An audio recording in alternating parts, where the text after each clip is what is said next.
Válka se blíží.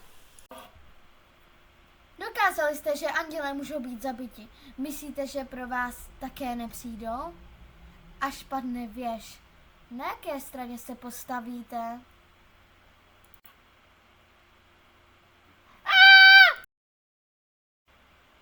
Neříkal, že přestaneme s drogama? Vítejte v Hazbin hotelu. Čau, kundy! Je to tu laciný. Princezno, je mi čest vás poznat tváří tvář.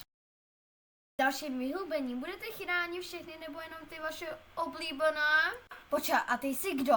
Madam, já jsem Baxter. Ty jsi Trey Penches? Ne! Můžeme žít bezpečí. Hej, pracky pryč od košičku. To vám Hazbin zaručí. Zpěv je naše tradice.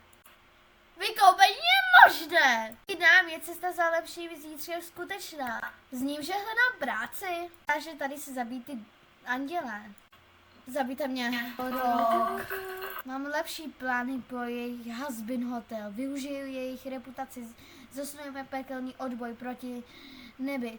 Máme šanci být bohové. Kdo je se mnou? Já si tomu neuvěříš, ale nerozumím tomu. Když mou naději, Vox za chvíli vyvolá válku. Nebe už netuje pytle, tak toho musíme využít. Byle, jako generále, pověz, co máme udělat.